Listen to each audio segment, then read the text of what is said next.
Hello, everyone. How are you? Hi, Marko. Hi, Leah, Ganush. And of course, Claire, but I see you more, so. Yeah, I'm nothing new to you. Hello, Alejandra. Good morning. Nice to see you. It's been a while. I have to say that I've seen you around in several meetings, Marko, so that's good. Yes. Hola, Leah, ¿qué tal? ¿Cómo estás, Alejandra? Tanto tiempo. Qué Sí. gusto verte. Qué bien veros. Awesome. And I think on that note, it would be a good time. Wait 1 second. Yes, I think this would be a great time to start. So welcome, everyone. Awesome. Okay, there we go. So welcome, everyone. Thank you for joining us today for this very important webinar on DNS security and resilience. This is co-hosted by both ICANN. Recording in progress. This is recorded, this is co-hosted by ICANN and the Internet Society, and all of our panelists are mutual alumni. So they are all alumni of both the Internet Society and ICANN.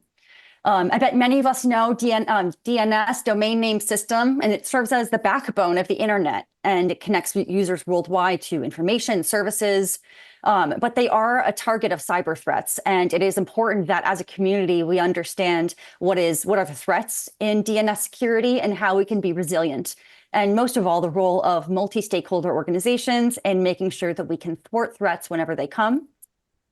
And I would also, before we start, I would like to invite Jediel, who will be talking a little bit about our Pulse program and the DNS SEC. So, Jediel, if you want to come and start. Yes.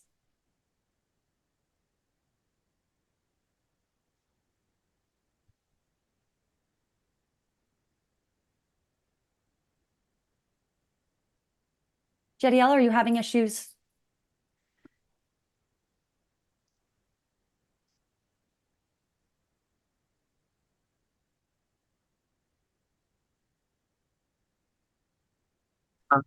There we go. There we go. You hear me? Okay. Yes, I can hear you. Thank you. Okay, great. So, sorry. I'm okay. You hear me? Yes. You hear me? Okay, great. So, thank you again. I'm Jediel Adefulo. I'm a data engineer, consultant to Internet Society.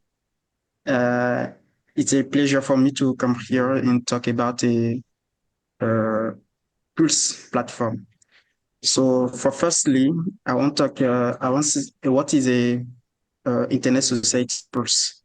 It's important to know that Internet Society Pulse consolidates third-party internet measurement data from various sources into a single platform. So we use the data present to examine internet trends and tell data driving stories, so that policy maker, researcher. Yes. Do you see me? No, but can you try turning your camera on? Okay, great. Oh, there we go. Awesome.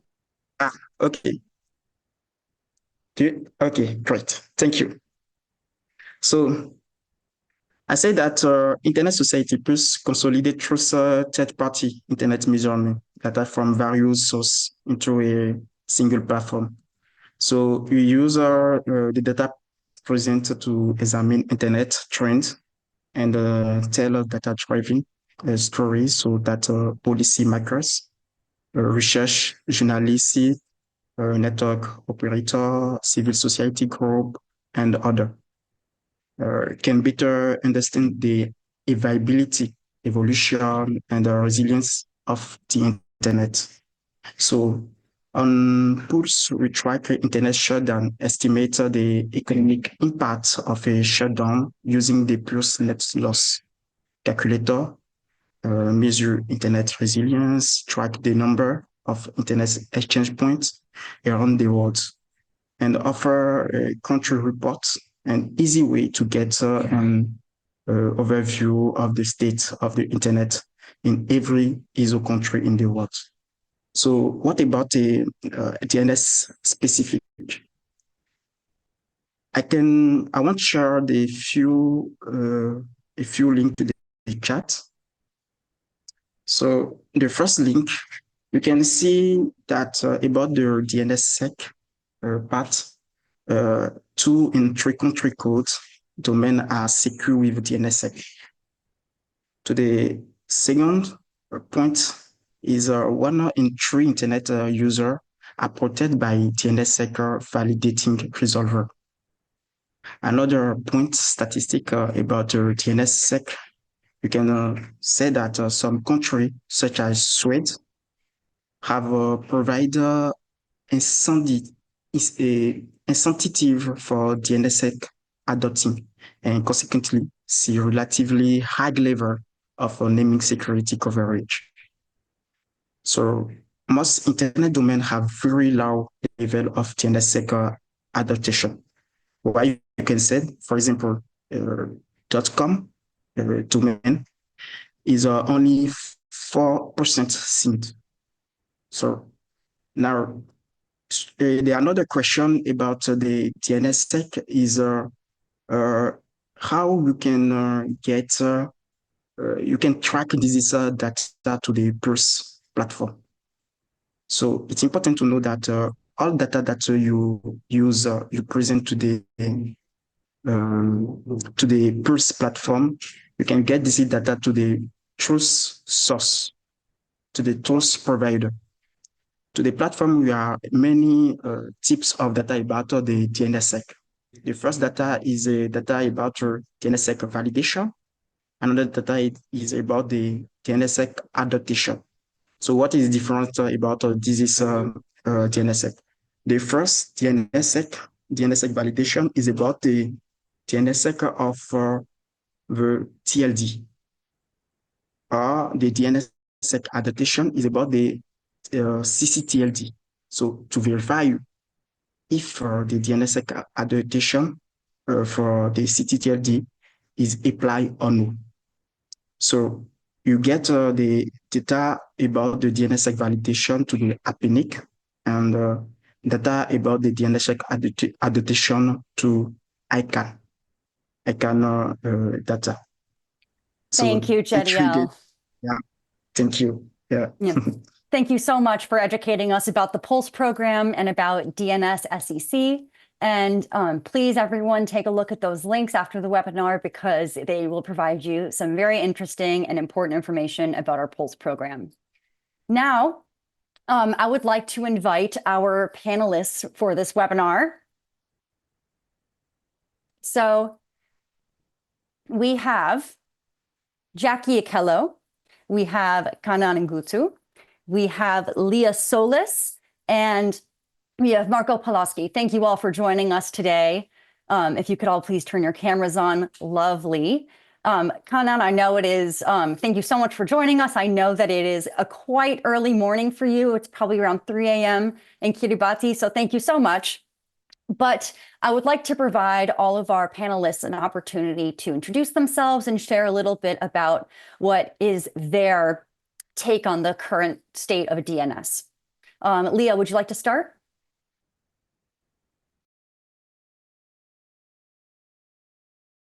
Yeah, good morning, everyone. I am Leah Solis. My background is technical.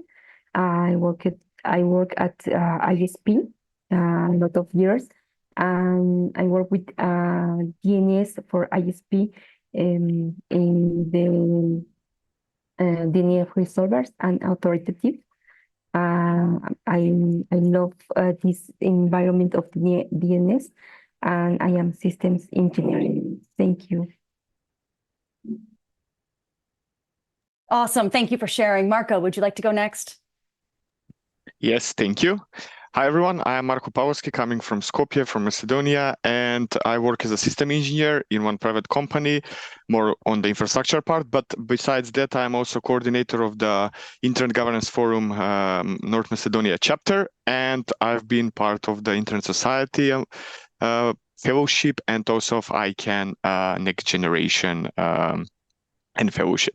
So I would say that's more or less for me. My interest, maybe it's more on, yes, as a tech person, I'm more on the interested in the cybersecurity, privacy, online safety, internet fragmentation, and platform regulation, those kind of topics. But yeah, thank you very much.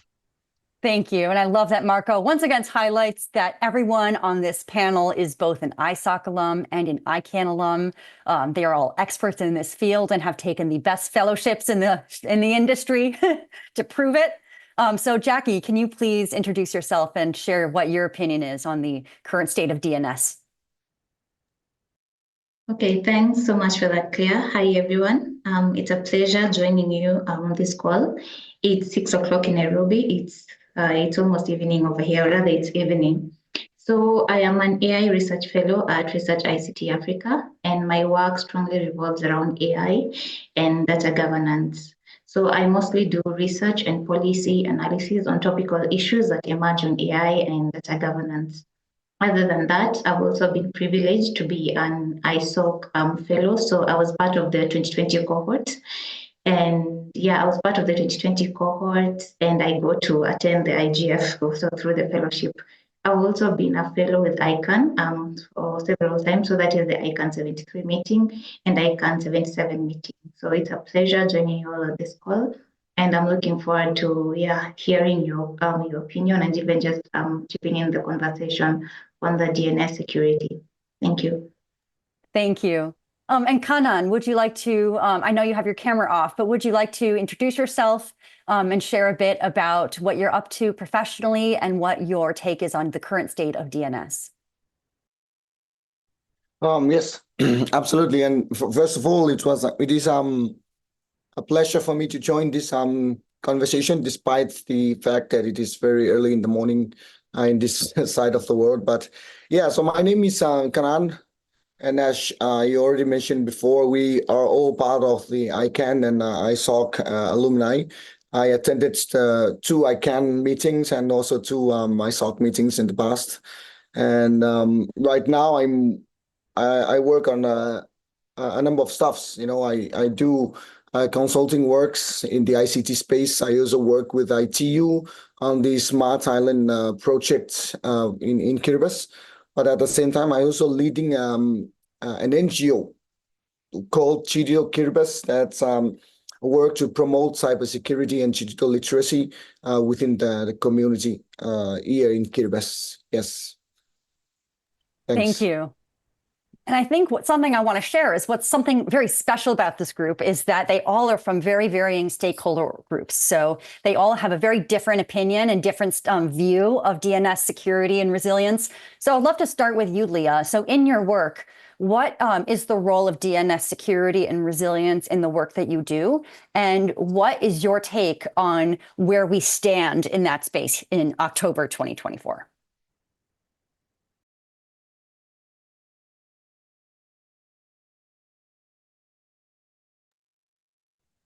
Leah? Okay. Can you hear me? Yes, I can hear you. Thank you. No way.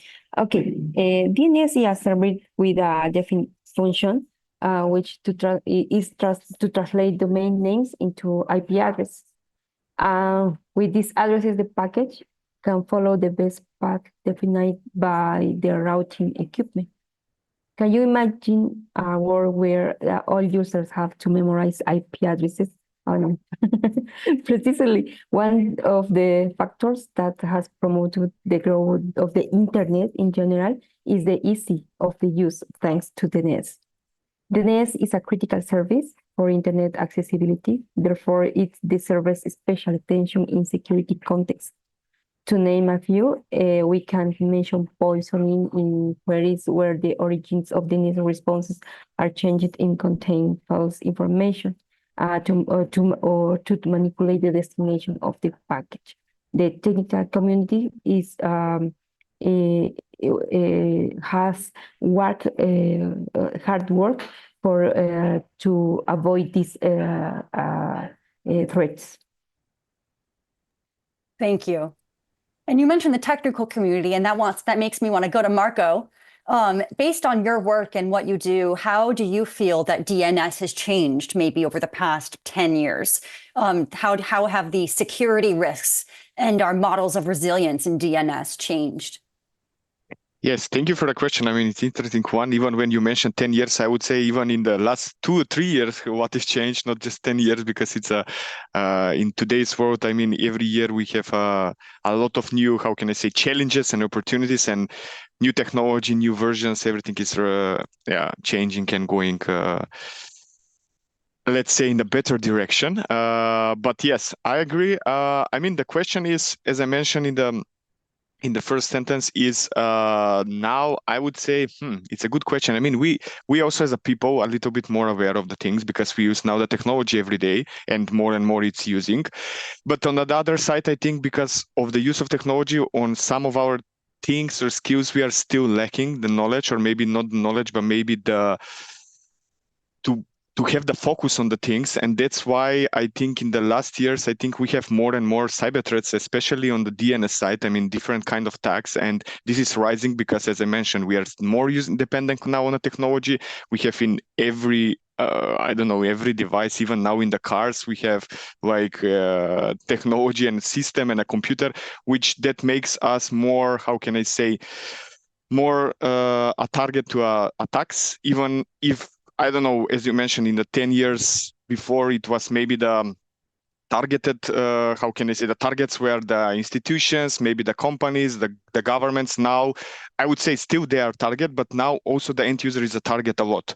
I don't know, it's a challenging time because, as I mentioned, we are having more awareness now because there's a lot of initiatives. Of course, some comes from Internet Society. ICANN also is doing a much work on this for the DNS security, but I still think that we are far away from, how can I say, that we are always safe or that the DNS, it's not, how can I say, it's a critical system, but in the other sense, it's one of the most targeted, I would say, because it's, as mentioned, Leah, it's one of the core things of the internet. I mean, you cannot imagine internet without the DNS, especially DNS security, which is today it's by the default. I mean, in the past, maybe you didn't need to have, I don't know, DNS security extensions or some kind of things, but today it's like you cannot go without that. So I would say with the advancement of the technology, also the advancement of the attacks and of the vulnerabilities are going.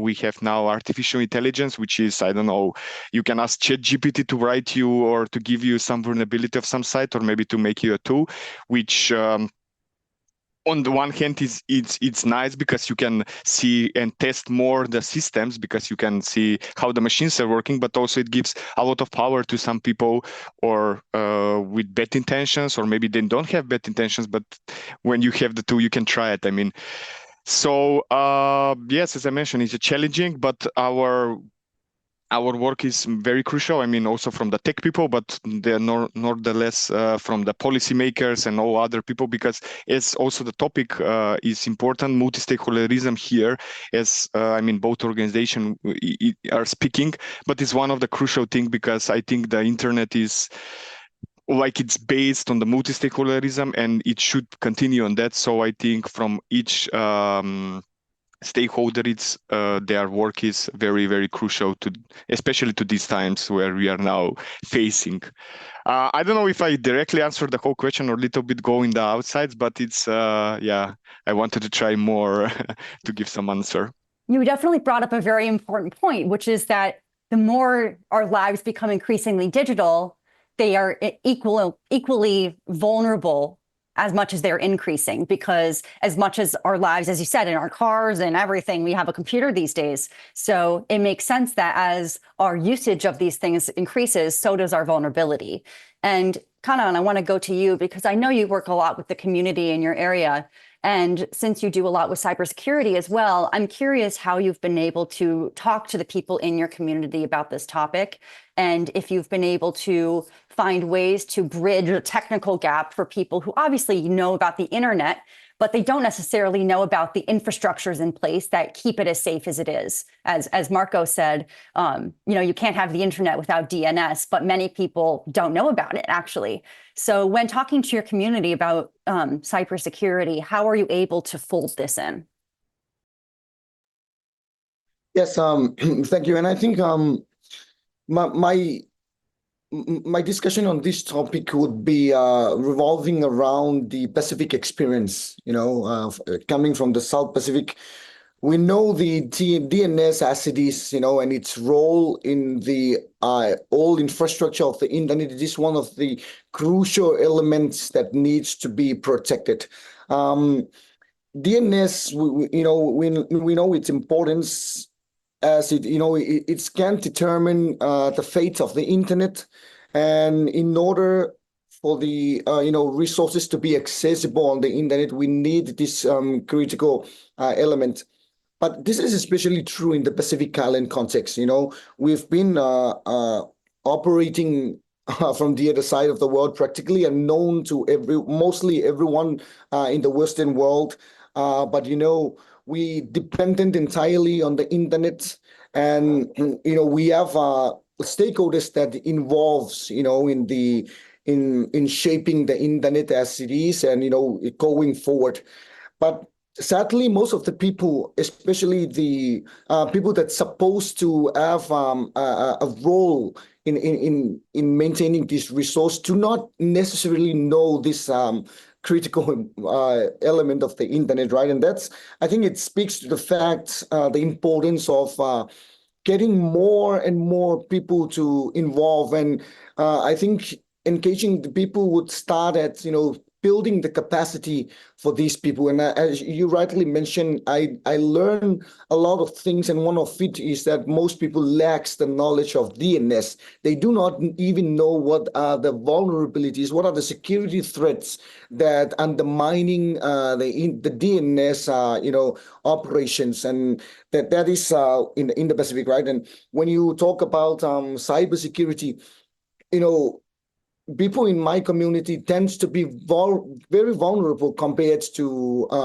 people from other side of the world, and partly because the internet is relatively new in our horizon when we compare, to some people that located in maybe in the US or in Europe, right? So you can imagine using the internet for the first time, with vast of resource.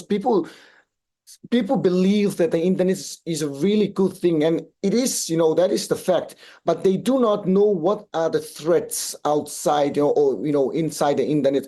There are things like online child, appeals.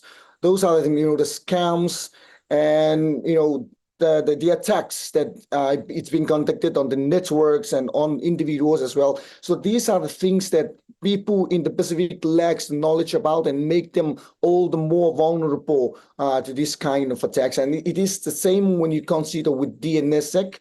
And I believe people would realize when they came under attack, and that is when they would realize the need to upskill and stay informed and engaged in this very important arena.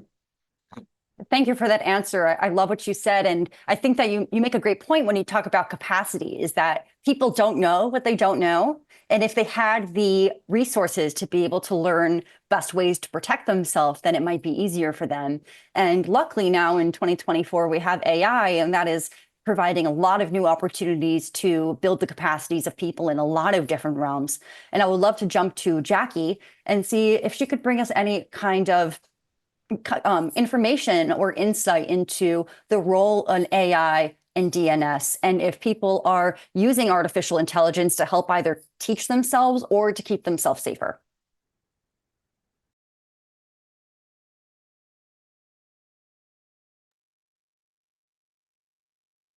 Thank you so much for that question, Claire. I hope I'm audible enough. You can hear me audibly. Okay. Yes, so let me just put this aside. Yeah. I can't hear you very well. I think it might be better with your headphones. What about right now? Oh, perfect. Now we got you. Yeah, so thank you so much for that.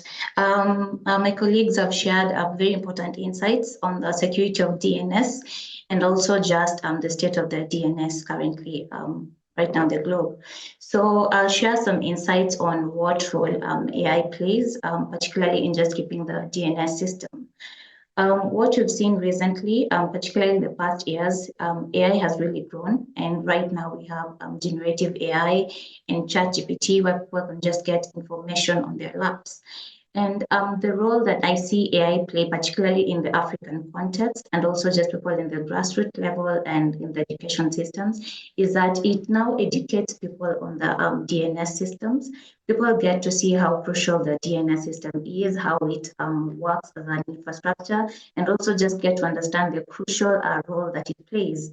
Another thing is that AI also just through the educative tools is that it exposes people to the harms that can be posed on the DNS systems.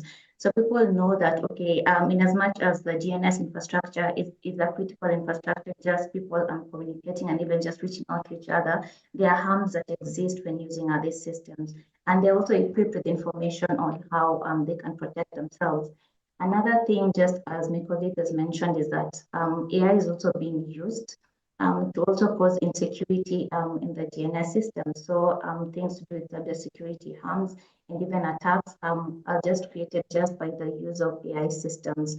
And this is also just a crucial risk that actually just needs to be addressed in terms of just looking at DNS systems and AI. Another thing is that AI also just plays a crucial role in terms of policy making around the DNS systems because it brings about the crucial stakeholders who are involved in the development of these AI systems and also just sharing of knowledge on how some of these harms can be prevented and also just mitigated. So AI also just has a crucial role to play in terms of DNS security and also just the advancement of policy making around just the DNS system. Thank you. That was a great answer. And I think that it's really important that, your everyday people, the cashier at the grocery store, your mom, your dad, that everyone know how to protect themselves and best practices for DNS security. If you could tell, I would love for every one of our panelists to answer this question. If you could give one practical piece of advice to people who want to protect themselves and make sure that they are maintaining a resilient system that has robust DNS security, what would you suggest to them? And we can start with Leah. Okay. We can to talk about the best practice, for example. It's important to understand the recommendation for the deployment and operation of the name resolution service, but also to be open that these recommendations are dynamic overall, based in each threat identified on the internet. We can cite some best practices, for example. How about authoritative DNS and resolving DNS in different infrastructures? Ensure to redundancy of the DNS servers in the most transparent way for the user. One of them may be to use of any cloud in which it allows us to have the server with the same IP identifier in different geographic locations.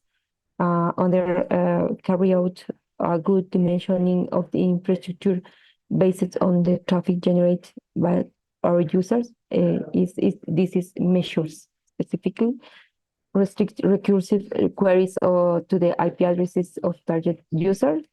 Ensures to the veracity of responses to queries through DNSSEC. And the best guide is ICANN DNS of ICANN is a good guide for this. To refer to the learning platforms provided by ICANN and also the Internet Society regarding these topics.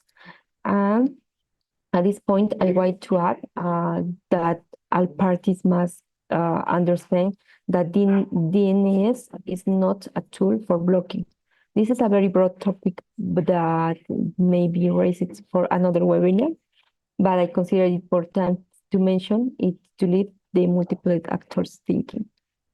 Thank you. Thank you. And thank you for sharing that both ICANN and the Internet Society both have great resources on DNS security, and the best guides that you can get to protect yourself. So thank you for sharing that. I think it's important for the audience to know. And then Marko, I would love to hear your answer as well of what are best practices in DNS security and what can the average Joe do for themselves to protect themselves. Oh, yes. I mean, depends on the system, of course, but there is a lot of, I can say, best practices. As you mentioned, there is a lot of from Internet Society and ICANN that are helping you choose or find what is relevant, because not always the I don't know, the organization, the company, or the individual has the knowledge, or the resource. Doesn't need to be that resource is only money, but people with knowledge who know what to do. But definitely, as I mentioned in the beginning, from the technical point of sight, I would say maybe, as I mentioned in my first saying, implementing of DNS security, DNS secure, which as mentioned, I mean, 10 years ago, maybe that was like advantage feature or something like that, so high level. But today, I think it's one of the basic stuff that you must in some way implement if you want to have a secure DNS or secure system, because the DNS is one of the core things that if the hacker gets to that one, I mean, your company or your organization is vulnerable and open to attacks, open to a hacker. There is a lot of other things that I would say some of them maybe existed in the past, some of them maybe not, but as we mentioned, during this rise of the new technology, everyday use, a lot of them are specified and maybe advanced. So I would add more on monitoring and log the DNS traffic, which you can see it. I mean, there is a lot of, especially with AI today, there is a lot of systems that can see the behavior of the network, see the requests, those kind of things, but also I would say manually checking and seeing, because as the defending machines or artificial intelligence is rising, also the attacker is rising. So both sides are good and bad, and it's always, how can I say, when one side advances, also the other will advance after some time. There is a lot of, I would say, maybe blacklists, applying rate limitation. I mean, how much request in a certain time can be sent or received or maybe processed, depending on the systems. We can see that a lot of, especially when DDoS attacks are happening, a lot of companies, sites are doing like limitation in period of time, how much requests you can do, which I think is very, very smart and nice thing to implement, depending, as I mentioned, on the system and what is the purpose. Then to have a redundant DNS servers, as I mentioned, DDoS attacks. Those attacks are the whole idea is to shut down or take it off the availability of the server. So if you have redundant, it's maybe better. Better infrastructure in a sense, or resilient. Always, this is also for the end user to have all the updates or the application up to date, the operating system, the BIOS, the network, the switches, depends, how big and what is the company, but everything to be up to date, because we always, how can I say that, yeah, this is easy and small thing, but many times people forget to do those kinds of things. Especially, I'm not saying only for our phones when we don't update it or we forgot to update application, but if you see in the history of the attacks or what happens, or some that got publicly, we can see that a lot of the things were some software was not updated, something was older version, and those kind of things. Of course, not always can you be up to date because of certain limitations or application that you're using, but still it is a crucial thing. And if you see that some software was not updated, I would still track it down to maybe to a user, not a user maybe, but to a person mistake, because someone needs to update that. It's not like AI automatically to update. So most of the, I would say always the attacks that are happening are mistakes from the employees or the people that are maintaining or doing the job on the servers. So I would say also updating it's some kind related to the person, because someone, if don't update the software, it's in the end the person, I would say, responsible. There are a few more things. I don't know how long I should go, but I will, as I mentioned, blacklist, also DNS filtering. There is that is also happening from time to time, which sometimes in a good use, but sometimes in a bad use. That are some countries or regions limited from accessing or sending. In a good sense, I tell that you can like limit if malicious or specific requests are coming, but in bad times, that as someone mentioned from the panelists, DNS is not a way to block the internet or to block access, but to give access. But yeah, we can see in some cases that sometimes DNS is used maybe more from the country, I would say, country states, sites that they are using for a blocking. And yeah, always access control list and maybe limiting zones for transfer. This is more specifically, I would say, for technical parts where transferring of IP addresses or which you can take a new one or something like that, and access control list. I would say those are kind of, I don't know, 5, 6, 7 that I mentioned, but those are like the basics one and that you can start to get over. There is a lot of more complicated, and I know that also in work we have some kind of software that I didn't know that this kind of, how can I say, sophisticated restriction you can apply, but it makes sense after you see what kind of attacks are coming. So you always try to protect from any kind of threat. I mean, even if it's not threat, just to be protected, because sometimes maybe tomorrow it will come as a threat, even if today it's not. Yeah. So I will give those as best practices, I would say. I also just want to quickly remind people that you can use the Q&A function to ask questions. I see that a couple people have. Thank you for doing so.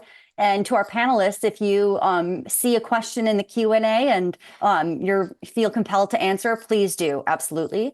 And I do want to quickly, while we have you, Marko, share a question that was asked in the chat by Sana. She says, thank you all for sharing your knowledge with us. You mentioned the importance of multi-stakeholder collaboration and DNS security. Please share your thoughts on specific practical steps that different stakeholders, such as private companies, government agency, and technical experts can take to enhance collaboration in securing a DNS system. Are there particular areas where teamwork can be improved in both existing and emerging threats? That is an amazing question. And I would actually like for as many of our panelists as comfortable to share what their take is on that, because it's a great question. So Marko, since the question was directed to you, would you like to answer? Yes, I would try. But yeah, if anyone later wants to add something to the question, it's open. Yeah, I can say that it's very, very good question, because sometimes, especially in the DNS correlation, when you ask about companies, because I'm coming from also, I work in a private company, I mean, it's not that much understood or yeah, understood, I would say, because if they understood what is the how can I say, the good thing and what the benefits can have this multi-stakeholderism, I think everyone would want. But of course, sometimes it's a lack of knowledge or lack of how this thing is working. Just to add to the question, I think that multi-stakeholderism is a very good approach, especially in this topic, because also the internet and internet governance is based on that. It's very good, especially when, as you mentioned, private companies, government agency, technical experts, because not always those kind of corporation institutions have the resources and knowledge. Maybe some institutions have very good knowledge in cybersecurity. Maybe someone else, they have maybe the software, but they don't have the resources. And it's very crucial to have a collaboration and communication between them, because also I'm coming from a small country, Macedonia, and we have CERT, but it's very small and it's not that much. How can I say? Prepared for a big attacks or something like that. But often I see it sometimes that the companies are helping the government or some organization to help mitigate those kind of attacks or those kind of things. Not unfortunately, there is not a how can I say, a global platform for every country or every company that they can join, but there are a lot of initiatives that are going on that also individual or government or a private company can join, and it's very nice to mention. I mean, here, because we are also part of this kind of webinar, I can point out that there are a few organizations that are doing different kinds of things on the multi-stakeholderism. I would say for the best practices and also standard settings, ICANN is doing a lot. Also, the Internet Engineering Task Force. which they are developing the standards, they are developing best practices you can find on the site. Internet Society is also one of them, together with ICANN in policy advocacy, raising awareness. I mean, there are a lot of initiatives from Internet Society where people can join, and there is also a network of experts where you can share or ask also on the forums. There was, I think now they changed the name, it was DNS Abuse Institute, but now I think they changed a little bit the name. It's more about, I would say, incident response and mitigation and collaboration on those kind of things.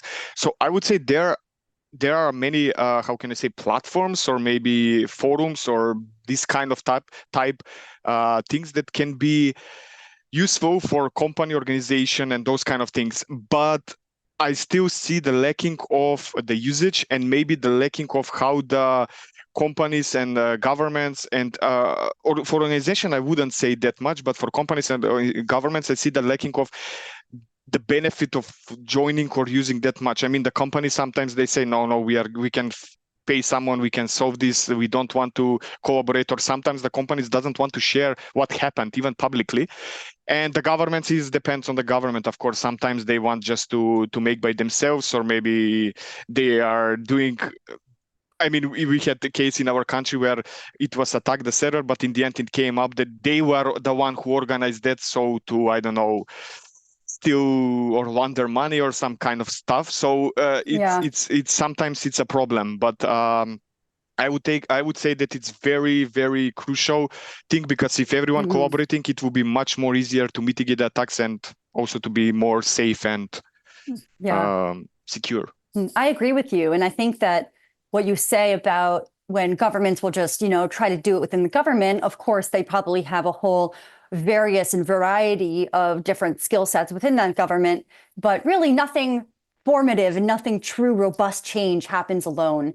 So I really would like to bring up Jackie actually and ask her what her opinion is on the multi-stakeholder approach to DNS security and resilience, and where there are increased avenues for collaboration, which should probably be explored. Thank you so much for that, Claire. So multi-stakeholderism actually plays a very key role in the security and also just the resilience of the domain and systems. So these organizations actually bring together various stakeholders, and these include governments, they include private entities, civil society organizations, and also just technical experts. And when these organizations actually come together, what they do is that they ensure that diverse perspectives and also just the interests that actually shape the policies, technical standards, frameworks are also shared, and they enable just the governing of the internet in a very fruitful way that just enables the DNS security. So the importance actually lies in maintaining an open, inclusive, and resilient internet that actually reflects the needs of all users while addressing the complexities of just a global interconnected network. So I think multi-stakeholderism plays a key role in the DNS security because of just the unique values it adds in policy making. So for example, it enables inclusivity and representation.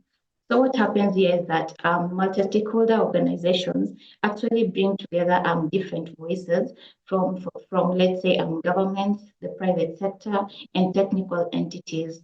So the inclusivity at the end of the day ensures that internet governance actually reflects the diverse needs and also just priorities rather than just favoring one particular group in the DNS ecosystem. Another advantage that multi-stakeholderism has is that it enables transparency and also just accountability. So decisions on DNS made through multi-stakeholder processes are generally more transparent and accountable when various entities have been involved in the formulation of those decisions. So organizations or rather forums such as the IGF create open forums where policies and practices can be debated, they can be discussed and also just reviewed by people with different expertise in the DNS systems. And what happens at the end of the day is that people share best practices that can govern the DNS systems in the best way moving forward. Another advantage of multi-stakeholderism is also just innovation and responsiveness. So as we all know, is that technology advances at a very fast pace. So when you involve people from different sectors, let's say, for example, civil society organizations, what happens is that people share the experience and even the expertise on the current technologies that we have. And it also just ensures that the current laws that we have are also in tandem with the advancement of technologies. So people get to share what's happening in the tech space, what new technologies have emerged, and also just what policy considerations and also just advocacy measures that need to be put in place to ensure DNS security. Also, another advantage is that advantage of this is that at the end of the day, what we get to have is that all interests have been considered. So it ensures that there's a balance in terms of the interests that are presented in just debating the DNS issues. So we get different sectors here, we get the civil society, we get the government and policymakers. When they are all put at the table and they discuss and they agree on key issues, what we get at the end of the day is that their interests are balanced and everyone's everyone has been catered for in terms of the voice and even the opinion they had in on DNS security. So one final thing I can say about multi-stakeholderism is that it also just builds trust and legitimacy in the system because all voices have been considered. Everyone has been able to share what they think in terms of just policy making on the DNS and even the security of the DNS. So what happens is that whichever rules and policies are passed at the end of the day, they can be regarded as being legitimate because everyone's voice was considered in the development of these policies and everyone's view was also considered. So what we get at the end of the day is that it ensures that there's legitimacy as compared to just having a secluded group that's making decisions on the DNS issues and also just passing policies. So when that happens is that you get to see that there's a lot of mistrust and people don't regard those policies and even those decisions as being legitimate. So in a nutshell, I can say those are some of the advantages that we have around multi-stakeholderism in the DNS system. Thank you. And thanks for bringing up the important aspect of trust by design. And when we develop policies and we develop systems with safety and trust in mind, we're able to, that has a ripple effect, right? Through the users, through the community that is using these systems. So thank you for bringing that up and also shining a light on the policy side. And that's a perfect segue to looping in Kanaan again. He is a policy consultant, and I would love to hear what your experience is when it comes to creating policies and consulting on policies such as DNS, and what kind of challenges and also opportunities you've seen in that process. Yeah, definitely. I think, again, speaking from the Pacific Islands, I want to speak within my, my own context. And I think the experience is similar with DNS and every other part, of the policy in other areas. It started off with the, to get stakeholders that are supposed to involve to better understand what's the nature of the work would be. And that is, to ensure that they could contribute meaningfully to the discussion and, to shaping the policy aspects, right? And with DNS in the Pacific, as I mentioned before, not many people understand this, right? And I understand that there are a number of platforms created on the international stage that foster, the engagements in this area. But one of the main challenges that we have in Kiribati, in Kiribati and in the Pacific Island, right? We have a very different time zone with other countries, right? So that's clear that we need to create our own space, like a subspace that would encourage local stakeholders to involve on a personal level, what I mean by this is, like in Kiribati, what we do is we try to identify champions, right?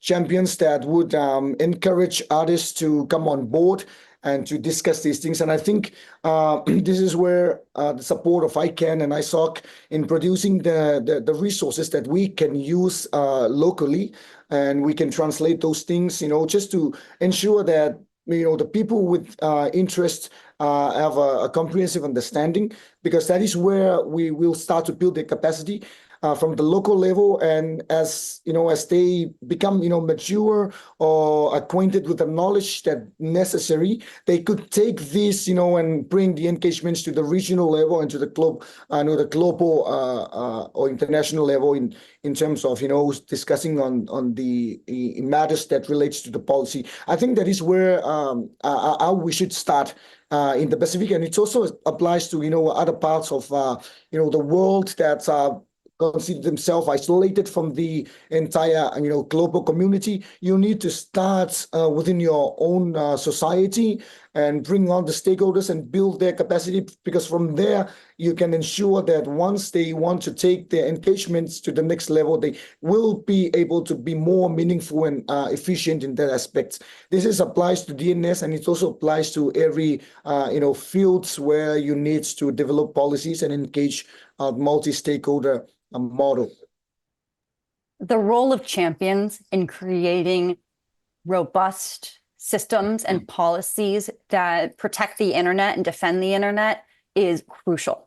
And a little shameless plug here, that's something that was really great about ICANN and the Internet Society, is that we're able to have these programs that everyone on this call has gone through. And through that, you've been able to become champions of your own right and champions of the internet. And whether it's technical or policy or whatever it is, you've been able to go take these skills and go back to your community and implement them for good.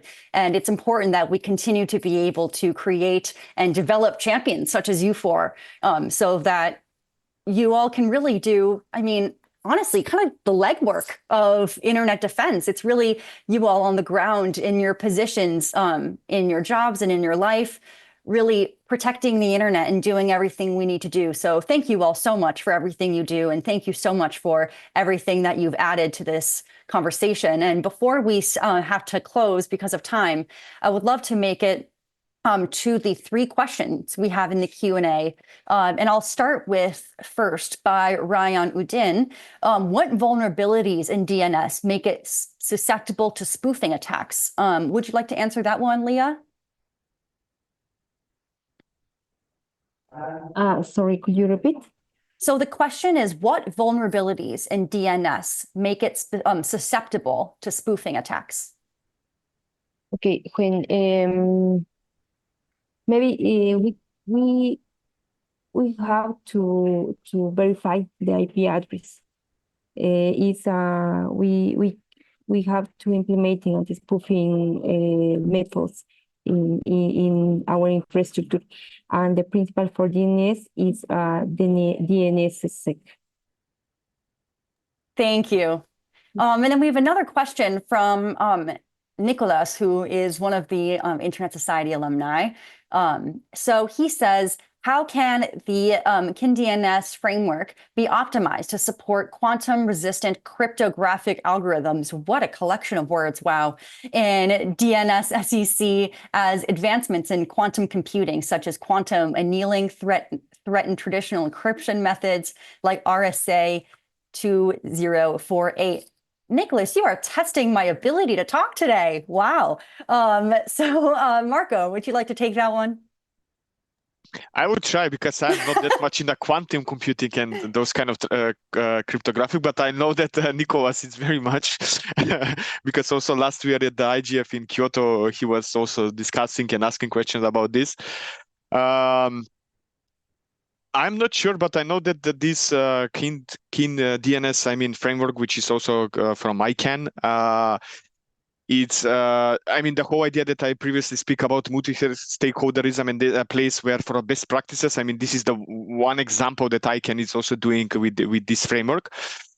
But how to optimize about the quantum resistant cryptographic algorithms?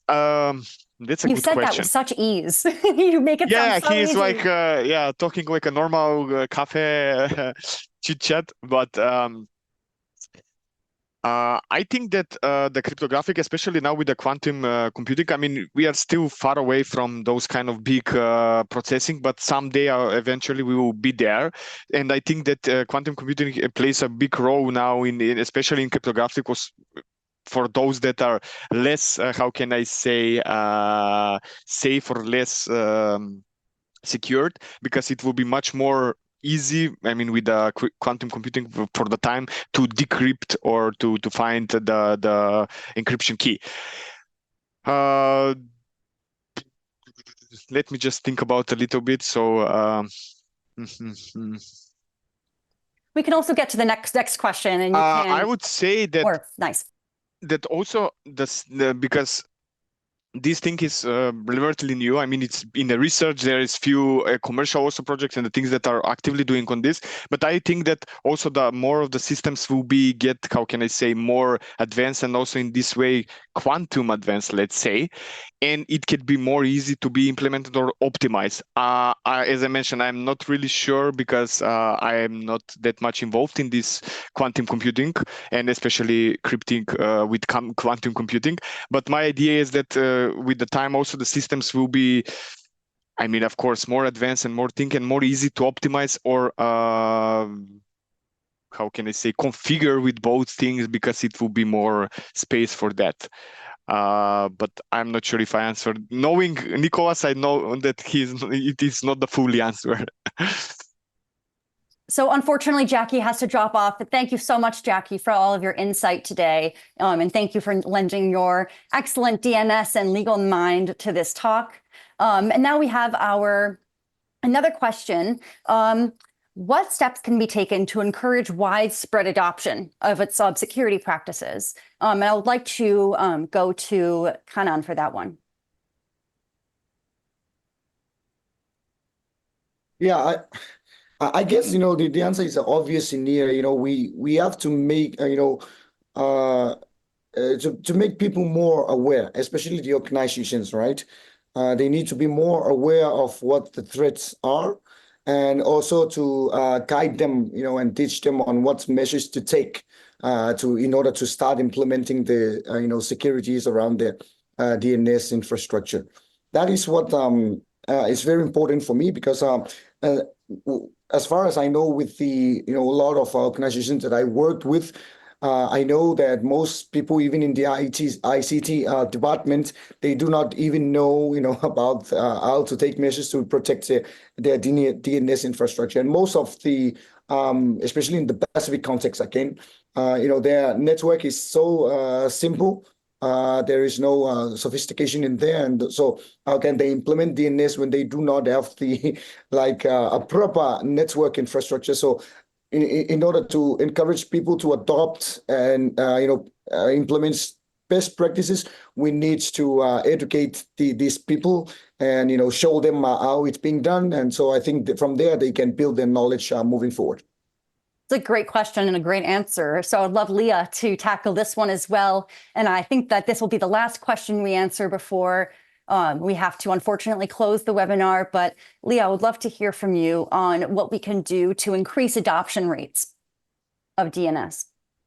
And the what was the other fun acronym? The KIND-NS. KIND-NS gives a standard guide to having DNS. It is what we can work with initially for those of us who want to find a guide. As I mentioned, good practices are dynamic and adjust to the needs of time. Certainly, we can make contributions in each scenario that might arise. The main things is that we have communities concerned about this use. DNS is environment for RISE DNS, I think, and we can contribution for this. Thank you so much. And I think that what this person also asked about is what we can do to make sure that we're setting adequate security standards for these kinds of systems. So do either of you have any insight on the importance or the ability to set standards? Very quickly, 30 seconds.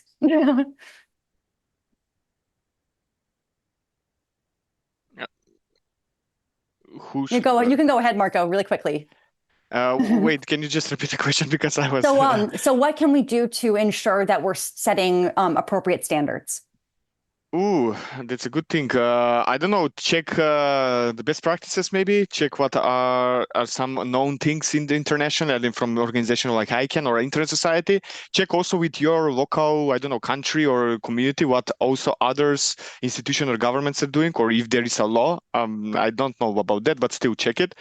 And even if there is nothing, try to come up with something and see if it's work, it's good. If not, then change it. I mean, those kind of things are not just you make it and it's for life. I mean, you need constantly to review and update because technology changes, attacks changes, so it needs to be up to date.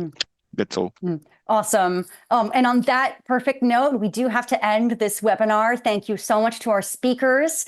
Thank you for taking time out of your day and early morning, Kanaan, to lend your expertise and your time to share everything you can with us. Thank you to all of our audience. Thank you for coming. I hope you're able to learn a little bit, and I look forward to seeing you all at our next event. And we will make sure to share that when we can. I hope everyone has a great day.